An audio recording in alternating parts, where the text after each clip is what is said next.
नमस्कार विद्यार्थी मित्रांनो, एम-पी-एस-सी सर्कल या आपल्या यूट्यूब चॅनलवर तुमचं पुन्हा एकदा स्वागत आहे.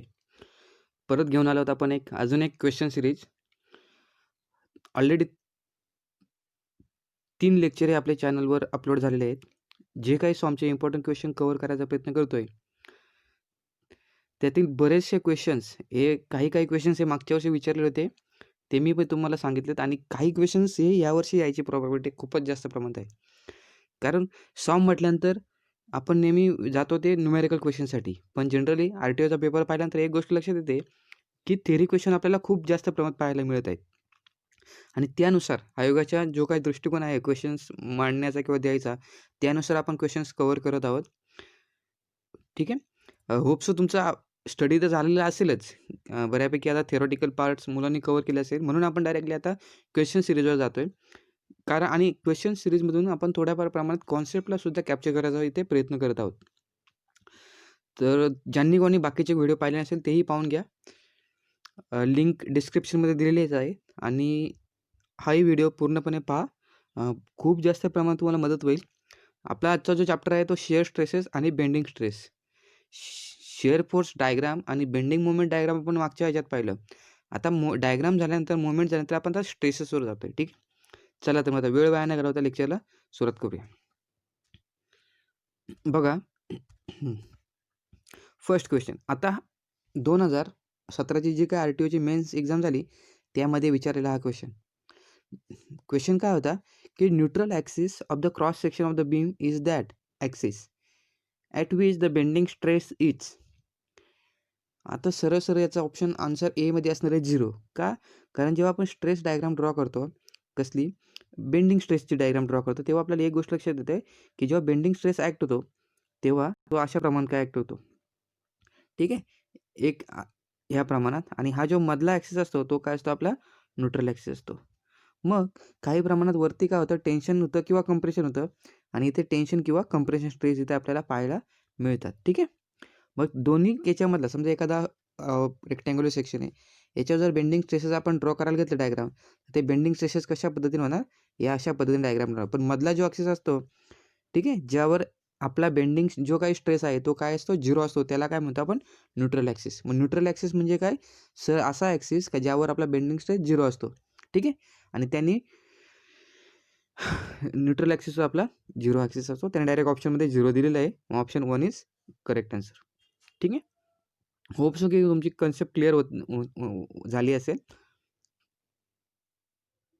नेक्स्ट पहा.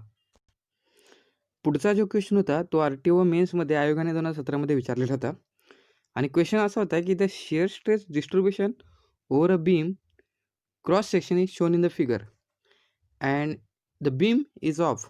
त्यांनी ऑलरेडी शिअर स्ट्रेस डिस्ट्रीब्युशन दिलं होतं. जे काही शिअर स्ट्रेस डिस्ट्रीब्युशन दिलं आहे त्यांच्यानुसार आपल्याला कोणती बीम आहे ते आपल्याला फाइंड करायचं होतं. आता नॉर्मली जर तुम्ही आय सेक्शनचं जर पाहिलं, काय आय सेक्शन तर नॉर्मल असं असतो नो डाऊट. ठीक आहे.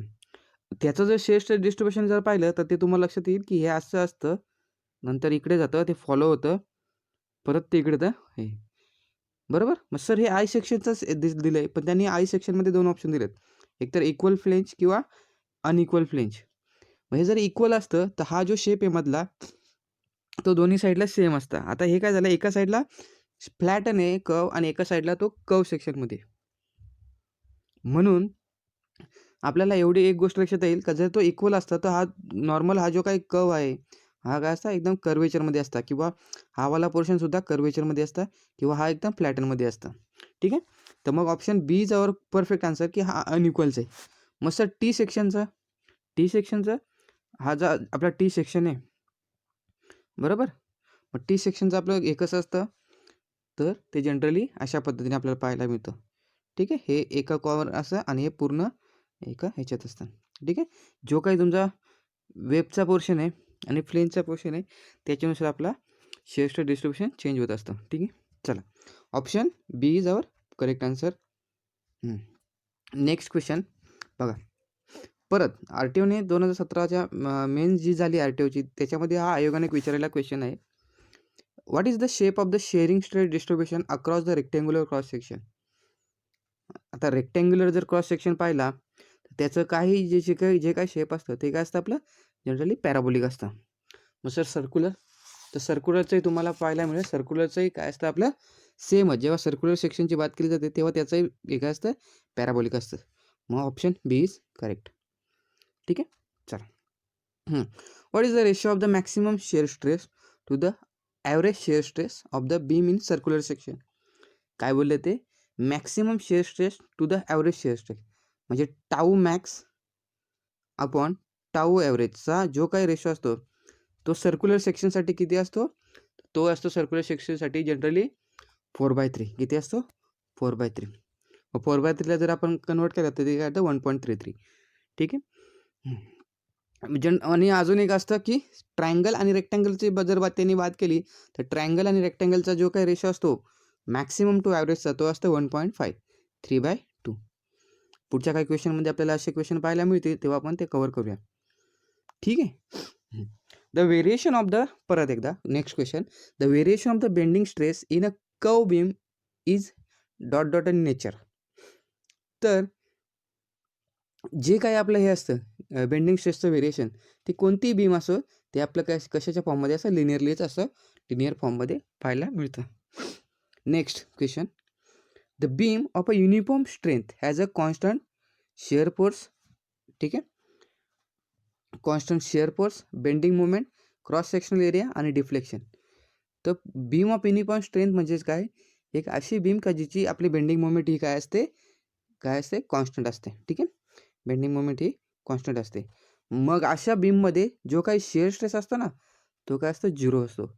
शिअर स्ट्रेस 0 आणि sigma B is equal to constant म्हणजे बेंडिंग स्ट्रेस किंवा बेंडिंग सिग्मा बी नाही सॉरी एम इज कॉन्स्टंट. त्या बीमला काय म्हणतो आपण? एम इज कॉन्स्टंट, तिला काय म्हणतो आपण? Uniform beam strength. ठीक आहे, मग option B is our correct answer. लक्षात ठेवा परत एकदा, युनिफॉर्ममध्ये बीममध्ये काय असतो? शिअर स्ट्रेस 0 असतो. शिअर स्ट्रेस 0 असतो, tau. Next question, the nature of distribution of horizontal shear stress in rectangular beam. The nature of distribution of the horizontal shear stress in rectangular beam. मागशीच पाहिलं आपण की रेक्टँग्युलर बीममध्ये जेव्हा काही स्ट्रेसचं हे असतं व्हेरिएशन असतं, ठीक आहे, ते कशा पद्धतीने असतं? आपल्याला पॅराबोलिक असतं. ठीक आहे, चला नेक्स्ट क्वेश्चन पाहूया. The ratio of the average shear stress to the maximum shear stress in a beam with a square cross section. त्याने काय म्हटलं आहे? स्क्वेअर क्रॉस सेक्शन म्हटलं आहे. आता मी मागशी सांगितलं तुम्हाला बीम स्क्वेअर असो किंवा बीम कशा पद्धतीची असो, स्क्वेअर असो किंवा आपली ट्रँग्युलर असो, जे काही तुमचं शिअर स्ट्रेस डिस्ट्रीब्युशन आहे ते तुम्हाला कशा पद्धतीने पाहायला मिळतं? पॅराबोलिक पाहायला मिळतं. ठीक आहे, मग आता टाऊ मॅक्स आपण टाऊ ॲव्हरेज हा जो काही फॉर्म्युला असतो तो काय असतो? 3/2 असतो. कशासाठी? रेक्टँग्युलर बीमसाठी. स्क्वेअरसाठी पण सेमच ॲप्लिकेबल असतं. ठीक आहे, स्क्वेअरचे 2 टाईप आहेत, एक डायगोनल स्क्वेअर, पण त्यांनी त्याचं मेन्शन केलेलं नाही आहे का स्क्वेअर डायगोनल आहे का? नाही, त्यांनी नॉर्मल स्क्वेअर आपला कन्सिडर केला आहे, पण त्यांनी रेशो उलटा दिला आहे, ॲव्हरेज अपॉन मॅक्सिमम म्हटलं आहे. मग जो काही 3/2चा रेशो आहे तो आपला काय होईल? 2/3 होईल. मग ऑप्शन बी इज करेक्ट. ठीक आहे, चला नेक्स्ट क्वेश्चन. हां, एक इथे मॉडिफिकेशन करूया. इथे बाय आणि बाय. ठीक आहे, बघा आता नेक्स्ट क्वेश्चन आहे आपला. The ratio of the moment carrying capacity of a square cross section beam of a dimension D to the moment carrying capacity of the circular cross section of a diameter D. Moment carrying capacity म्हणजे कसं असतं बघा. आता तुम्हाला generally जर formula माहीत असेल, कोणता फॉर्म्युला? मोमेंटचा M/I सिग्मा/Y आणि that is nothing but E/R. ठीक आहे, मग हा जो फॉर्म्युला आपण कन्सिडर करतो हा पोर्शन निग्लेक्ट करूया. ठीक आहे, आता राहिला फक्त हा पोर्शन. मग याच्यावर आपल्याला एक फॉर्म्युला भेटतो M is equal to sigma Y आणि इथे आयला मल्टिप्लाय होईल. मग I/Y काय असतो? Z असतो. म्हणजे हा फॉर्म्युला काय झाला? Z झाला. मग काय आपला टोटल फॉर्म्युला काय झाला? हे बघा, हे मी रब करतो. हा जेव्हा फॉर्म्युला लक्षात येईल तेव्हा एक गोष्ट लक्षात येईल की M is equal to M is equal to sigma into Z. मग सिग्मा बी काय असतो, बेंडिंग स्ट्रेस असतो. आणि झेड म्हणजे तिचा काय होतं, त्याला काय म्हणतो, सेक्शन मॉड्युलस म्हणतो. त्याला काय म्हणतो आपण, सेक्शन मॉड्युलस किंवा त्याची कॅपॅसिटी. कसली कॅपॅसिटी, मोमेंट कॅरिंग करायची कॅपॅसिटी. ठीक आहे, याला काय म्हणतो, सेक्शन मॉड्युलस म्हणतो किंवा मोमेंट कॅरिंग कॅपॅसिटी. ठीक आहे. बघा आता आता झेड आपल्याला सांगितलं आहे, झेड कसलं, क्रॉस सेक्शन स्क्वेअरचं, स्क्वेअर, आणि झेड कसला, रेशो सर्क्युलरचा. ठीक आहे. आता झेडचा फॉर्म्युला मागाशी आपण काय बघितला, आय बाय वाय. ठीक आहे. मग आय सर्क्युलरसाठी काय असतं, सर्क्युलरचा जर फॉर्म्युला पाहिला, आपला स्क्वेअरचा पाहूया. तर स्क्वेअरचा फॉर्म्युला, रेक्टँग्युलरचा तुम्हाला आय माहिती आहे का, BD³/12 असतो. बरोबर, रेक्टँग्युलरचा BD³/12 असतो. मग स्क्वेअरमध्ये हा डी आणि बीची व्हॅल्यू एकच असते. मग आपला फॉर्म्युला काय होईल इथे, समजा त्यांनी डी म्हटले ना, मग आपला फॉर्म्युला काय होईल, D⁴/12. ठीक आहे, आयची व्हॅल्यू. आणि वाय काय असतो, D/2. मग याचं जर आपण कॅल्क्युलेशन केलं प्रॉपर, तर आपल्याला फायनली काय भेटेल, आपल्याला D³/6 भेटतं. ठीक आहे, हा झाला झेड स्क्वेअरचा. ठीक आहे. आता झेड आपण सर्क्युलरचा बघूया. सर्क्युलरचा आय काय असतो, π/64 इंटू D⁴ असतो. π/64 इंटू D⁴ आणि वायची व्हॅल्यू असते D/2. मग फायनली आपल्याला याची पण व्हॅल्यू काय भेटेल, π/32 इंटू D³ भेटतं. ठीक आहे. मग आता बघूया, D³/6 आणि π/32 इंटू D⁴. आता याचा आपल्याला रेशो करायचे. थोडी स्पेस आपल्याकडे प्रॉपर नाही आहे. जे काय लिहिलं आहे ते थोडंसं लिहून घ्या तुम्ही. बघा आता, D³/6 इंटू π/32 इंटू D³. ठीक आहे. मग D³ कॅन्सल होईल, इथे किती होईल, 3 होईल, इथे 16 होईल. मग 16/16/3 कुठे आहे का, हो आहे. आणि इंटू पाय पण लागेल त्याला. मग ऑप्शन इज करेक्ट. थोडं हवं तर व्हिडिओ बॅक घ्या आणि परत मी काय जसं जसं लिहितो तसं लिहित जा, म्हणजे तुम्हाला क्वेश्चन क्लिअर होईल. ठीक आहे. चला, नेक्स्ट क्वेश्चन पाहूया. A beam of I section, which of the following part will take a maximum shear stress when subject to the transverse loading. ठीक आहे. म्हणजेच काय करतो आपण, जेव्हा ट्रान्सवर्स लोडिंगला हे करतो तेव्हा कोणत्या पार्टमध्ये जास्तीत जास्त आपल्याला शेअर स्ट्रेस पाहावा मिळतो. आता आय सेक्शनमध्ये तुम्हाला माहिती आहे असा पोर्शन असतो. ठीक आहे. मग आपल्या वेब आणि फ्लेंज अशा 2 टाईपचे आपल्याला पार्ट्स पाहायला मिळतात. कशामध्ये, आय सेक्शनमध्ये. ठीक आहे. मग आता बघा,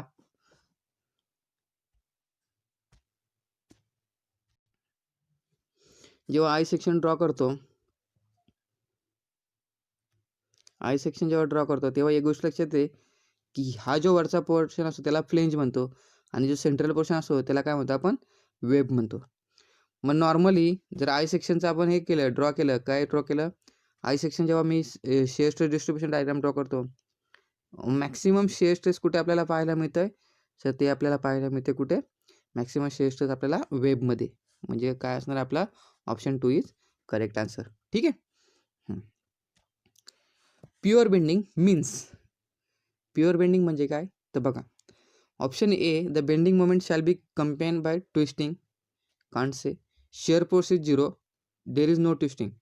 मी मागे सांगितलं, प्युअर बेंडिंग म्हणा किंवा युनिफॉर्म बीम स्ट्रेंथ म्हणा, हे सगळे एकच टर्म आहेत. मग आपल्याला जेव्हा प्युअर बेंडिंगची कंडिशन येते तेव्हा आपला शेअर फोर्स काय असतो, जनरली 0 असतो. ठीक आहे. आता बघा, the section modulus of the beam depends on, section modulus of beam depends on geometry of the cross section, weight of the beam, and only length of the beam and none of the above. आता झेडचा formula काय असतो, sir, Z is nothing but I/Y. मग मला सांगा, याच्यामध्ये सगळं I म्हणजे काय, तर जे काही आपला मोमेंट ऑफ इनर्शिया असतो BD³/12 π/64, म्हणजे हे डायमेन्शनलेस प्रॉपर्टी, डायमेन्शनच्या प्रॉपर्टी आहेत. मग आय आणि वाय या दोन्ही काय जॉमेट्री आहेत, म्हणून option A is correct. Weight वगैरे काही ते आपण मेन्शन नाही केलं, आणि ओनली लेंथ असूच शकत नाही. ठीक आहे. आता बघा, the section modulus of the square section of a side B is equal to the, म्हणजे एक स्क्वेअर सेक्शन आहे, प्रत्येक साईड बी आहे, आणि सेक्शन मॉड्युलस काय असतो, Z is equal to I/Y असतो. आयची व्हॅल्यू B×B³/12 असते, आणि वायची व्हॅल्यू B/2 असतो. बरोबर. मग 2 ने केला इथं येईल 6, हा बी गेला, हा बी गेला, काय आला B³/6. Option A is correct. ठीक आहे, थोडं पास सांगितलं कारण हे सोपं आहे. Okay, the neutral axis of the beam is the axis. Neutral axis is the beam of the axis. असा बीमचा ॲक्सिस का ज्याच्यावर काय असतं, shear force is 0, section modulus is 0, bending stress is maximum आणि बेंडिंग स्ट्रेस इज 0. तो option D is correct. तुम्हाला मागे सांगितलं, जेव्हा आपण न्यूट्रल ॲक्सिस ड्रॉ करतो हा आपला न्यूट्रल ॲक्सिस असतो. ठीक आहे, ज्याच्यावर टेन्शन पण नाही आणि कम्प्रेशन पण नाही. ठीक आहे.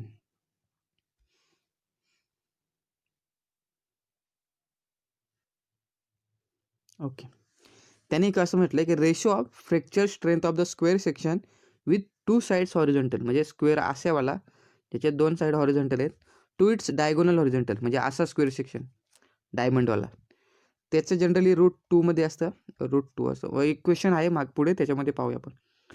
ठीक आहे, चला. If the material expand freely, हा टेम्परेचर स्ट्रेसचा न्यूमेरिकल आहे, क्वेश्चन आहे. If a material expand freely due to the heating. आता हा मटेरियल समजा एखादा ब्लॉक ठेवला आणि त्याला मी हीट सप्लाय केली आणि त्याला म्हटलं एक्सपांड हो, तो एक्सपांड तर होईल इकडे, नो डाऊट, पण तो फ्रीली एक्सपांड होतो, त्याला रेस्ट्रिक्शन काही लावलेले नाही आहेत. मग अशा सिच्युएशनमध्ये काय होईल, त्याच्यामध्ये कोणता थर्मल स्ट्रेस डेव्हलप होईल का? नाही सर, त्याच्यामध्ये कोणता स्ट्रेस जनरेट होणार नाही. जोपर्यंत आपण रेस्ट्रिक्शन लावत नाही तोपर्यंत त्याच्यामध्ये स्ट्रेस जनरेट होणार नाही. ओके, नेक्स्ट क्वेश्चन बघा. In a wooden rectangular beam subjected to the uniformly distributed load has an average shear stress across the section. The maximum shear stress at the neutral axis. त्यांनी काय म्हटलं, rectangular म्हटलंय, uniformly distributed average share stress across the section, the maximum stress. आता त्यांनी काय म्हटलं, T max upon T ॲव्हरेजचा, आपल्याला T ॲव्हरेजचा जो काही रेशो असतो तो किती असतो, 3/2. ठीक आहे, त्यांनी सांगितलं की मॅक्सिमम फाइंड करा, मग ॲव्हरेज इकडे जाईल ना, मग ते 3/2 ची व्हॅल्यू किती असते, 1.5. Option C is correct. आता हे पार्ट व्हायला पाहिजे, हे 3-4 वेळा क्वेश्चन आले, हे पार्ट व्हायला पाहिजेत. T max by T average किती असतं, 1.5. बरोबर. आता बघा, in a beam of I cross section subjected to the transverse load the maximum shear stress is develop at.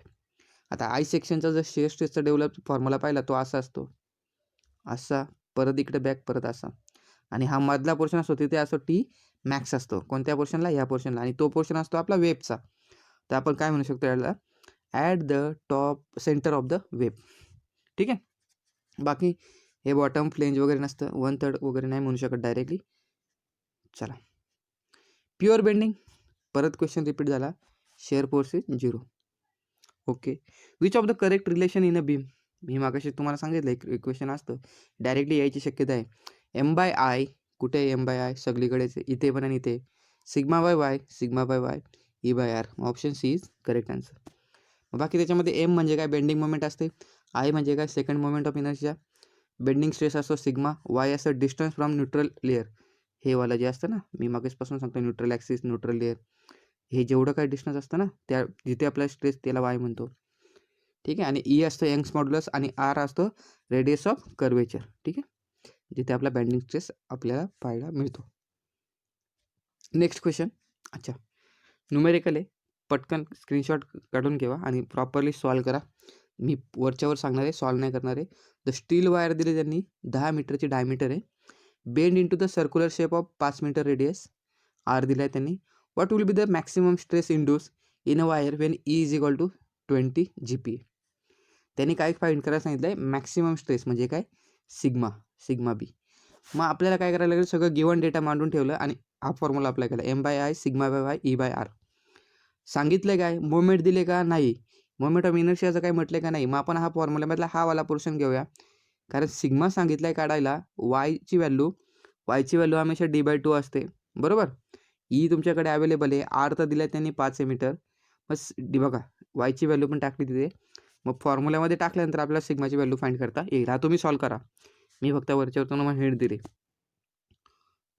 Okay, हां, हे बघा जनरली कसं असतं, आय सेक्शन जेव्हा फॉलो करतो तेव्हा हा न्यूट्रल ॲक्सिस असतो किंवा आपला सेंटरचा ॲक्सिस असतो वेबचा, ही वेब असते आणि हा असतो फ्लेंजवाला पोर्शन. ठीक आहे, maximum stress is develop in the centre of web. Clear झाली कॉन्सेप्ट. चला, नेक्स्ट आहे शेअर्स डिस्ट्रीब्युशन रेक्टँग्युलर सेक्शन. हे बघा, रेक्टँग्युलर जेव्हा सेक्शनमध्ये शेअर्स डिस्ट्रीब्युशन ड्रॉ करतो ते कसं असतं, पॅराबोलिक असतं. आणि न्यूट्रल ॲक्सिसला आपल्याला काय येतं, मॅक्सिमम असतं आणि त्याची व्हॅल्यू असते 3/2. आणि सेम सर्क्युलरसाठी सेमच असतं, इथे सर्क्युलर येणार आणि इथे काय होणार, 4/3. नेक्स्ट क्वेश्चन बघा. The ratio of moment carrying capacity of the square cross section of a dimension D to that of the circular section. हे मागाशीच आपण फाइंड केलं 16/3. परत एकदा हवं तर सॉल्व करून घेतो मी. Okay. The section modulus of the rectangular section with width B and depth D is given as. आता सेक्शन मॉड्युलस म्हणजे काय सर, Z/I, बरोबर ना, Z/I नाही, sorry, Z is equal to I/Y, बरोबर. मग रेक्टँग्युलरसाठी आयची व्हॅल्यू किती असते, BD³/12. आणि डेप्थ वाय म्हणजेच काय, D/2. मग हा 2 आणि हा 2 मध्ये हे झालं का, इथे येणार 6 आणि डी मधला एक कॅन्सल झाला, BD³/, तर मग काय होणार, BD²/6 होणार. कुठे आहे का BD²/6? ऑप्शन डी मध्ये आहे. ठीक आहे. आयची व्हॅल्यू लिहून ठेवा आधी, BD³/12 आणि त्याला डिवाइड करा D/2 ने. ठीक आहे. आता एवढं बेसिक कॅल्क्युलेशन तुम्हाला यायला पाहिजे. हां, मग आता question, the ratio of the fracture strength of the square section with 2 sides horizontal म्हणजे असा, टू इट्स डायगोनल हॉरिझॉन्टल म्हणजे असा, यांच्यामधला जो काही तुमचा फ्रॅक्चर स्ट्रेंथ असते. फ्रॅक्चर स्ट्रेंथ म्हणजे काय, फ्रॅक्चर स्ट्रेंथ म्हणजे काय, त्याची कॅपॅसिटी. जसं आपल्याला बेंडिंगच्या मोमेंटमध्ये sigma is equal to, sigma Z is equal to आपण एम पाहिलं ना, तसं शेअर याच्यामध्ये पण एक स्ट्रेंथ असते त्याची. फ्रॅक्चर स्ट्रेंथ म्हणजे ही झेडच एक प्रकारे. ठीक आहे. तर त्याची व्हॅल्यू किती असते, √2 असतो. तो किती, हा लक्षात ठेवा, डायरेक्ट पार्टच करून ठेवा. आता ही जी काय त्याची व्हॅल्यू असते किंवा मोमेंट कॅरिंग कॅपॅसिटी म्हणू शकतो, ती कितीच्या फरकने असते, ते √2 टाइम्स असते. ठीक आहे. कारण डायगोनली अशा याच्यामध्ये खूप जास्त सरफेस एरिया भेटतो, याच्यामध्ये स्ट्रेसेस जनरेट व्हायचे चान्सेस जास्त असतात, म्हणून हा जास्त स्ट्रॉंग असतो. ठीक आहे. उद्या तुम्हाला एक्झामला कुठे गेला, एक्झामला √2 मध्ये आन्सर असेल. ठीक आहे. चला, the section modulus of the circular cross section about it's access through its centre of gravity. अच्छा, सोपं आहे. सेक्शन मॉड्युलसचा फॉर्म्युला परत एकदा, Z is equal to I/Y. आणि कसलं काढायला सांगितलं, ते सर्क्युलर सेक्शन. मग सर्कलचा आय काय असतो, π/64 D⁴. आणि याची वायची व्हॅल्यू किती असते, D/2. आता काय सर, डी मधला एक डी कॅन्सल होईल, क्यूब राहील आणि 2चा 62चा 32 राहील. मग बस, बाकी option is correct. Okay. Thank you for this session. Hope so की खूप साऱ्या प्रमाणात चांगले क्वेश्चन कवर करायचा प्रयत्न केला आपण आणि कॉन्सेप्टसुद्धा याच्यातून बऱ्यापैकी कवर करायचा प्रयत्न केला. आणि मी आशा करतो की जे काही क्वेश्चन आपण कवर केले ते बऱ्यापैकी क्वेश्चन आपल्याला एक्झामला तसे अपेअर होतील. फक्त बाकी काही जेवढे काही व्हरायटी असणार आहे, अजून काही क्वेश्चन्स तुम्ही सॉल्व करायचा प्रयत्न करा. हवं तर IASच्या प्रिलियमचे जे काही क्वेश्चन आहेत ते सॉल्व करायचा प्रयत्न करा. ठीक आहे. Thank you for this session. भेटूया पुढच्या लेक्चरमध्ये नक्कीच अजून काही चांगल्या प्रकारचे क्वेश्चन घेऊन. व्हिडिओ आवडल्यास नक्की लाईक करा. ठीक आहे. शेअर करा, जास्तीत जास्त लोकांना फायदा होईल. चॅनलला नवीन असेल तर सबस्क्राईब करा. आणि काही डाऊट्स असतील किंवा तुम्हाला कोणते नवीन टॉपिक्स हवेत तर ते कमेंट बॉक्समध्ये कमेंट करा. Okay, thank you.